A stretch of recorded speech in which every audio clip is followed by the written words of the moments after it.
అంటే రాయలసీమలోని అనంతపురం జిల్లా కూడా అందరికి కూడా మతికొస్తుంది. ఎన్నో వలసలు పోతున్న జిల్లా, రైతులు కానీ రైతు కూలీలు కానీ ఆత్మహత్యలు చేసుకునే జిల్లా, భూగర్భ జలాలు కూడా లేక ఎంతో రకాలను కూడా కష్టపడుతున్న ఆ జిల్లాలో ఆర్డిటి సంస్థ అనేది కూడా దాదాపుగా 55-56 సంవత్సరాల నుంచి కూడా అనేక రకాల కూడా భూగర్భ జలాలు పెంపొందించుకోవడానికి కానీ, మరీ ముఖ్యంగా హరిజనులు, గిరిజనులు, బడుగు బలహీన వర్గాల వారిని అన్ని రకాల కూడా ఆ కుటుంబాలను కూడా ముందుకు తీసే దాంట్లో కార్యక్రమాలు కూడా చేపట్టి 55-56 సంవత్సరాలు అయింది. అటువంటి సంస్థకు అనేక రకాల ఒక అనంతపురం జిల్లానే కాదు, రాయలసీమ, ఉమ్మడి ఆంధ్రప్రదేశ్లో తెలంగాణ ప్రాంతంలో కూడా ఈ సేవలు కూడా అందించేది.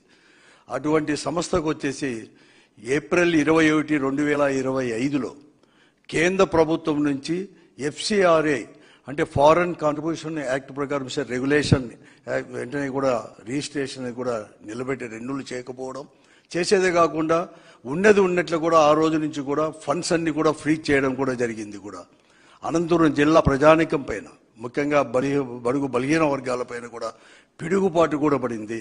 ఆ రోజు నుంచి వైఎస్ఆర్ కాంగ్రెస్ పార్టీ ఆధ్వర్యంలో కావచ్చు, లేకపోతే అలాగే ప్రజా సంఘాలు, ఈ రాష్ట్రంలో ఉండే ప్రతిపక్ష పార్టీలు ఇవన్నీ కూడా కేంద్ర ప్రభుత్వం పైన, రాష్ట్ర ప్రభుత్వం పైన ఒత్తిడి తీసుకొని రావడం కూడా జరిగింది.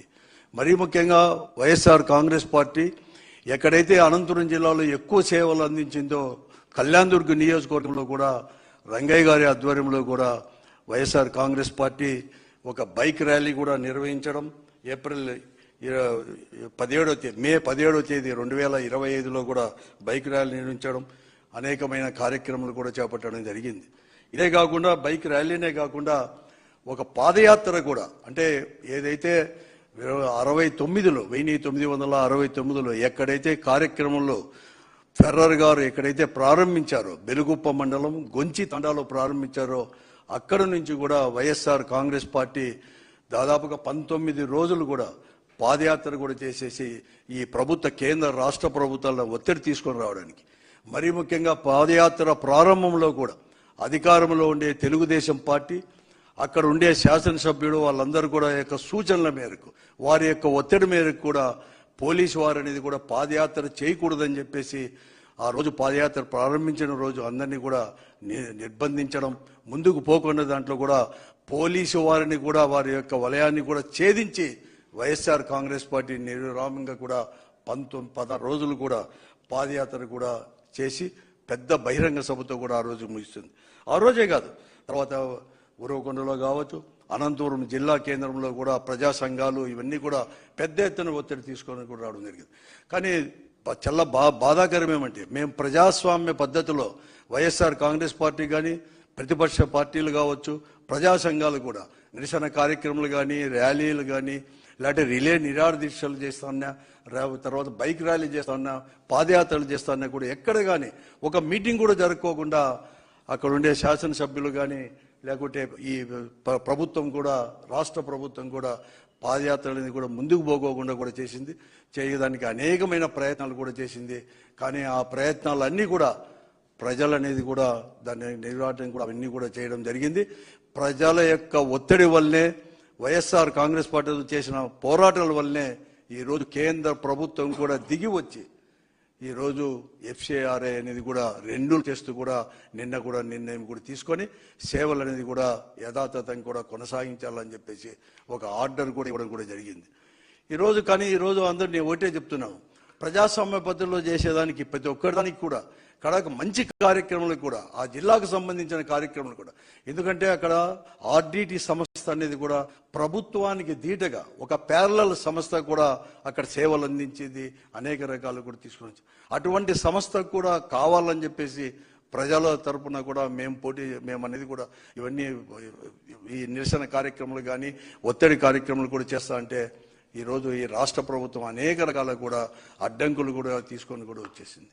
ఈరోజు కూడా వచ్చేసింది ప్రతి మంచి కార్యక్రమం కూడా. ఈరోజు కూడా నేను చెప్తున్నా, ఏదేమైనా కానీ చివరికి అనేది కూడా తీసుకొచ్చిన దానికి కేంద్ర ప్రభుత్వానికి ఈ నిర్ణయం ఒక మంచి నిర్ణయం తీసుకున్న దానికి పైన కేంద్ర ప్రభుత్వానికి ధన్యవాదాలు కూడా వైఎస్ఆర్ కాంగ్రెస్ పార్టీ తరఫున కూడా చేస్తున్నాను. ఇదే కాదు, మొట్టమొదటి నుంచి కూడా మన మాజీ ముఖ్యమంత్రి జగన్మోహన్ రెడ్డి గారికి కూడా ఏ పరిస్థితుల్లో కానీ వైఎస్ఆర్ కాంగ్రెస్ పార్టీ మీరు అనేకమైన కార్యక్రమాలు తీసుకొని ఈ ప్రభుత్వం పైన ఒత్తిడి తీసుకొని రావడం అని చెప్పి మొట్టమొదటి నుంచి కూడా మాకు అక్కడ అనంతపురం జిల్లాలో కూడా సూచనలు కూడా చేస్తున్నాడు. ఆ సూచనల ప్రకారమే మేమందరూ కూడా అక్కడ కూడా ఈ కార్యక్రమాలు అన్నీ కూడా చేశాం.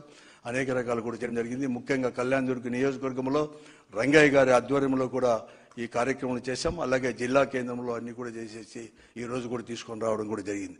అంతేకాకుండా ఏప్రిల్ ఈ నెల 10వ తేదీ కూడా ఒక కళ్యాణదుర్గ నియోజకవర్గం కుందుర్పులోనే 1,00,000 పోస్ట్ కార్డుల ఉద్యమం కూడా వైఎస్ఆర్ కాంగ్రెస్ పార్టీ ఆధ్వర్యంలో నేరుగా ప్రధానమంత్రికే వెంటనే కూడా రెన్యూల్ చేయండి ఆర్డీటీ సంస్థను అని చెప్పేసి కూడా ఆ ఉద్యమం కూడా చేపట్టడం జరిగింది. ఏదైతే ప్రారంభం చేశామో అదే రోజుల్లోనే మేము వైఎస్ఆర్ కాంగ్రెస్ పార్టీ ఒక పిలుపు అనేది కూడా ఇవ్వడం జరిగింది.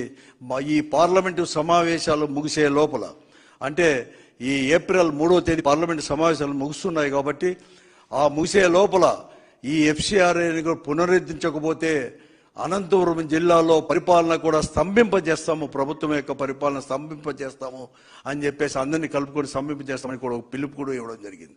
అలాగే ఆ తర్వాత 16వ తేదీ కూడా అక్కడ ఈరోజు అక్కడ అమిత్ షా అనేది కూడా మాజీ పార్లమెంట్ సభ్యులు రంగయ్య గారిని కలిసడం, అలాగే మన వైఎస్ఆర్ కాంగ్రెస్ పార్టీ రాష్ట్రానికి చెందిన పార్లమెంటు సభ్యులతో కూడా అక్కడ ఒక నిరసన కార్యక్రమం కూడా పార్లమెంటు లోపల కూడా అంటే ఆవరణలో కూడా ఒక నిరసన కార్యక్రమం కూడా రంగయ్య గారు ఇతర వైఎస్ఆర్ కాంగ్రెస్ పార్టీ పార్లమెంటు సభ్యులు కలిసి కూడా నిరసన కార్యక్రమం కూడా ఇవ్వడం కూడా జరిగింది. అమిత్ షాను కూడా కలిసి ప్రత్యేకంగా కూడా ఒక రిప్రజెంటేషన్ కూడా చేయడం జరిగింది. ఈ రోజు వచ్చిన దానికి కూడా సంతోషాన్ని కూడా వ్యక్తపరుస్తూ నేను చెప్తున్నాను కేంద్ర ప్రభుత్వాన్ని కూడా ఇటువంటి ప్రజలకు సేవ చేసే కార్యక్రమంలో కడకు వారు అటువంటి 55 సంవత్సరాలు చేసిన కార్యక్రమంలో ఆస్తులు కూడా, ఎందుకంటే వారు హెల్త్ విషయంలో కానీ ముఖ్యంగా బత్తలపల్లి, కనేకల్లు, ఇక్కడ ఉండే కళ్యాణదుర్గ ఉండే హాస్పిటల్ని మెయింటైన్ చేయడానికి ఆస్తులు కూడా అమ్మడానికి కూడా సిద్ధమైపోయిన ఆర్డీటీ సంస్థను కూడా అటువంటి పరిస్థితి భవిష్యత్తులో చిన్న కారణాలతో తేవద్దని చెప్పేసి కూడా ఈ ప్రభుత్వాలను కూడా హెచ్చరిస్తున్నాం వైఎస్ఆర్ కాంగ్రెస్ పార్టీ.